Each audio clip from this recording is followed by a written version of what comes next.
ఒక్కసారి కొమ్మూరి గోల్డ్ కి కాల్ చేయండి. తాకట్లో ఉన్న మీ బంగారాన్ని విడిపించి మార్కెట్ ప్రైస్ కి వాళ్ళు కొనుక్కుని మిగతా డబ్బులు మీకు ఇచ్చేస్తారు. హలో అండి, అందరికీ నమస్కారం. మనతో ఉన్నారు ప్రముఖ సామాజిక రాజకీయ విశ్లేషకులు అంకంరావు గారు. సార్ నమస్కారం. నమస్తే అండి. చాలా కాలం తర్వాత మాజీ మంత్రి, వైసీపీ కీలక నేత, గుడివాడ మాజీ ఎమ్మెల్యే కొడాలి నాని తెర మీదకి వచ్చారు. జగన్మోహన్ రెడ్డి గారి మీద నిందలు వేయటం కోసమే షర్మిల విజయమ్మని రోడ్డు మీదకి తీసుకొచ్చారంటూ ఆయన మాట్లాడారు. పైగా 2029లో తిరిగి జగన్మోహన్ రెడ్డి గారిది అధికారం రాకుండా దెబ్బ కొట్టడం కోసమే అనేక కుట్రలు చేస్తున్నారు. ఒకవైపేమో కేసులు పెట్టి వేధిస్తున్నారు, మరొక వైపేమో నిందలు వేస్తున్నారు. ఇవేవి కూడా జగన్మోహన్ రెడ్డి గారిని, మా వైసీపీని ఏమీ చేయలేవంటూ మాట్లాడే ప్రయత్నం చేశారు. అయితే అసలు కుటుంబ పంచాయతీని పొలిటికల్ పంచాయతీగా వైసీపీ ఎందుకని మారుస్తుంది? ఫ్యామిలీ పంచాయతీని తీర్చుకోవాల్సింది పోయి పొలిటికల్ పంచాయతీగా మార్చడం వల్ల వైసీపీకి నెగిటివ్ అవుతుందా, పాజిటివ్ అవుతుందా? మాట్లాడుకునే ప్రయత్నం చేద్దాం. చెప్పండి. జగన్మోహన్ మానవత్వం గురించి కొడాలి నాని చెప్పాలి. అవును కదా, తల్లి చెల్లిని రోడ్డు మీదకి తీసుకొచ్చారు. ఎవరు తీసుకొచ్చారు? జగన్మోహన్ రెడ్డి తీసుకొచ్చాడా, లేకపోతే ఎవరు తీసుకొచ్చారు? దానికి సమాధానం చెప్పాల్సింది ఎవరు? కొడాలి కాదు కదా వాళ్ళు.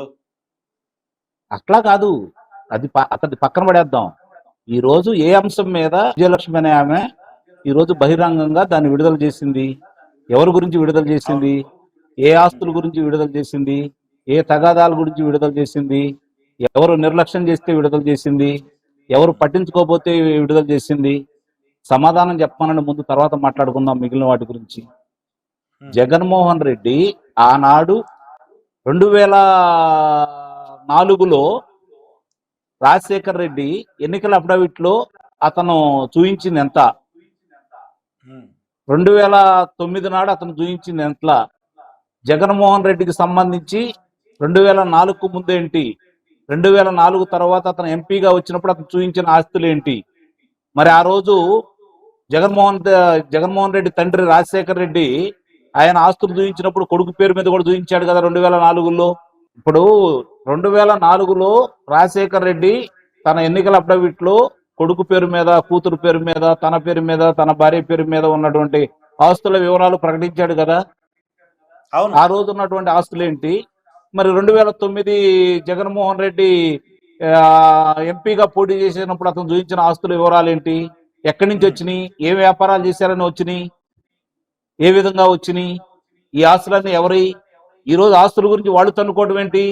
ఆస్తులు మావి అని చెప్పాను ప్రజలు ఎక్కాల కోర్టుకి.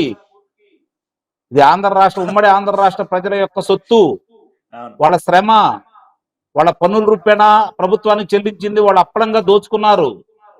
ఈ రోజు వాళ్ళ గురించి మనం మాట్లాడేది ఏంటి? అయినా కొడాలి నానికి ఏం తెలుసు?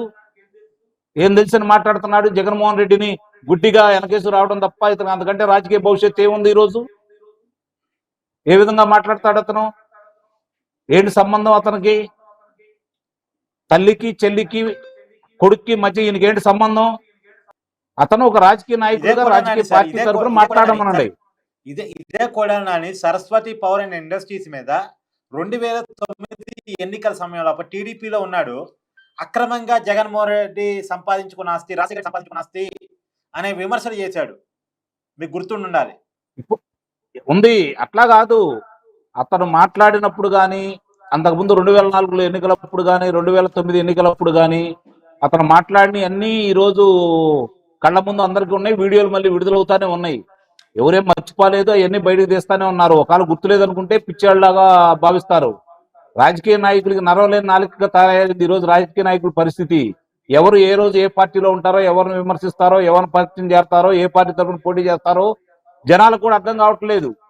ఈ రోజు సాయంత్రం దాకా పార్టీలో ఉంటున్నాడు, తెల్లారి పొద్దునే పార్టీ బీఫామ్ తీసుకొని వేరే పార్టీ తరఫున పోటీ చేసి రాజకీయ నాయకులు చూస్తున్నాం మనం. సిద్ధాంత పరంగానో, ప్రజల కోసమో, ప్రజా శ్రేయస్సు గురించో, ప్రజా అవసరాల గురించో, ప్రజల మంచి గురించో ఆలోచించే ప్రజానాయకుడు ఎవరున్నారు ఈ రోజు? జగన్మోహన్ రెడ్డి పార్టీలో చెప్పమనండి. పలానాళ్ళు ఉన్నారని జగన్మోహన్ రెడ్డికి ఉన్నాడా? ఈ రోజు మాట్లాడితే నా తల్లి, చెల్లి నన్ను ఇట్లా ఇబ్బంది పెట్టారని చెప్పి మాట్లాడుతున్నాడే ఈ కొడాలి నాని. మరి ఆయన మాట్లాడితే ఏమంటున్నాడు? అక్క చెల్లెలమ్మకి నేను న్యాయం చేస్తానని మాట్లాడుతున్నాడు కదా. సొంత ఇంట్లో వాళ్ళని న్యాయం చేయమని చెప్పని మిగిలిన వాళ్ళు అడుగుతున్నారు. దానికి సమాధానం చెప్పమని బయటకు లాగింది ఎవరు? ఆ వివాదాలు ఉండయా లేవా? ఇతను కోర్టులో వేసాడా లేదా? సరస్వతి 400 దానికి సంబంధించింది, సిమెంట్కి సంబంధించిన దాంట్లో ఎందుకు వేసాడు జగన్మోహన్ రెడ్డి? ఎందుకు సరి చేసుకోలేదు? ఎవరు సరి చేయొద్దన్నారు? చెప్పనండి. కొడాలి నాని ఈ రోజు బయటకు వచ్చి మాట్లాడుతున్నాడు. కాకపోతే ఏంటంటే ఈ కూటమి ప్రభుత్వం ఇలా మాట్లాడే వాళ్ళ మీద చర్యలు తీసుకోపోబట్టి, ఉదాసీనంగా వ్యవహరించబట్టి ప్రతి వాళ్ళకి నోరులు లెగుస్తా ఉన్నాయి. అది ఈ కూటమి ప్రభుత్వం యొక్క బలహీనత. దాన్ని వాళ్ళు సొమ్ము చేసుకున్నారు, అంతకంటే వేరే ఏం లేదు. సరే, నాని మాట్లాడిన తీరు కూడా పాత కొడాలి నాని మళ్ళా బయటకు వచ్చాడు అనిపించే రకంగా మాట్లాడాడు.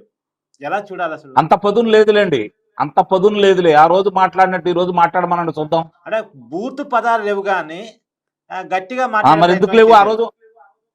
ఆ రోజు అధికారం ఉందన్న అహంకారం, ఈ రోజు ఎక్కడ లోనేస్తారో అన్నటువంటి భయం. మరి ఆ రోజు మాట్లాడింది ఈ రోజు కూడా మాట్లాడమనండి. మొన్న వెనుగళ్ల రాము వివరాలతో సహా బయట పెట్టాడు కదా, మాట్లాడమనండి. ఆ రోజు మాట్లాడినట్టు ఏమవుతుంది? అంత వీరులు సూర్యులు పోటుగాళ్ళు అయితే ఏమవుతుంది? ఎందుకు మాట్లాడకూడదు? సార్, మీరు కూడా రైతు వారి కుటుంబం నుంచి వచ్చారు. సాంప్రదాయబద్ధ కుటుంబాల్లో మనం ఉన్నాం కాబట్టి ఒక కుటుంబంలో సమస్య వచ్చిందంటే సహజంగా ఎక్కడైనా ఒక సమస్య మన దగ్గరకు వచ్చిందంటే సహజంగా చెప్పే మాట ఏంటంటే తప్పు చేసిన వాళ్ళని మందలిస్తూ ఉంటాం. మందలించి రమ్మని చర్యని సరిగా చూసుకోవాలి కదా అని చెప్తూ ఉంటాం. కానీ ఇప్పుడు ఏంటి, కుటుంబ సమస్యని పార్టీ సమస్యగా మార్చేస్తున్నారు. మన రాజ్యపాల శివప్రసాద్ రెడ్డి అయినా సరే, కొడాలి నాని అయినా సరే, ఇప్పుడు వైసీపీకి సంబంధం కాదు. ఇది జగన్మోహన్ రెడ్డి, రాజశేఖర రెడ్డి కుటుంబంలో వచ్చిన సమస్య. ఈ సమస్యకి పరిష్కారం కొడుకు మారటం. జగన్మోహన్ రెడ్డి మారగలగాలి, ఇప్పుడు వీళ్ళు మార్చగలగాలి. ఇప్పుడు పార్టీ చెప్పండి. అట్లా కాదు కార్తీక్ గారు. ఇప్పుడు జగన్మోహన్ రెడ్డి చెల్లెలు కట్టుకున్న చీర గురించి పబ్లిక్ సమావేశంలో మాట్లాడాడు. అవును, మాట్లాడాడుగా. మరి వాళ్ళ నాయకులు మాట్లాడటంలో వింతే ఉంది. వాళ్లే కదా వాళ్ళ తల్లిని, చెల్లిని, సునీతని ఉండాలి కదా సార్. నువ్వు మాట్లాడింది తప్పని చెప్పగలగాలి కదా జగన్మోహన్ రెడ్డికి. పెద్ద మనుషులు అనేవాళ్ళు ఆ పార్టీలు ఎందుకుంటారు?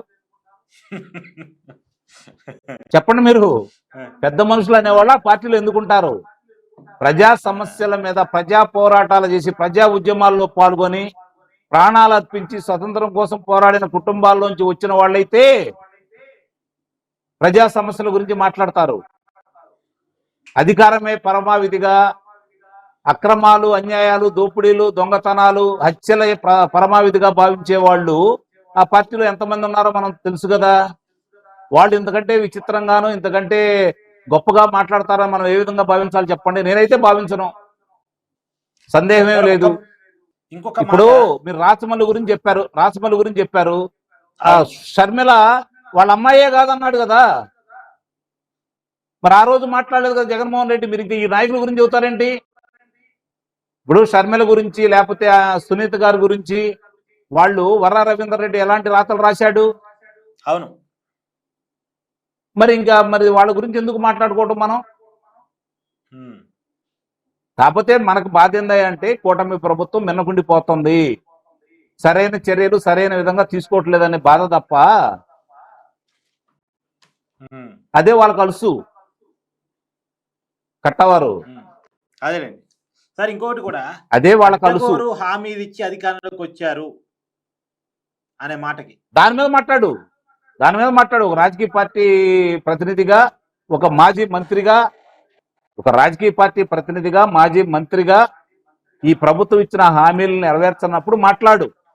దాని గురించి ఉద్యమం చేయి, రోడ్డెక్కు, ప్రజల మద్దతు ఉంటుంది.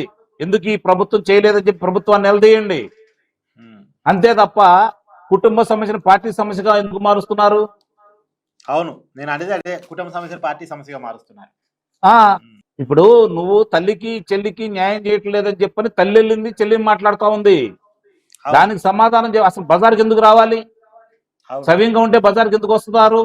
అవును, ఇవి కదా ఈ రోజు ప్రజలందరూ ఆలోచిస్తుంది. సరే, థ్యాంక్ యూ సార్.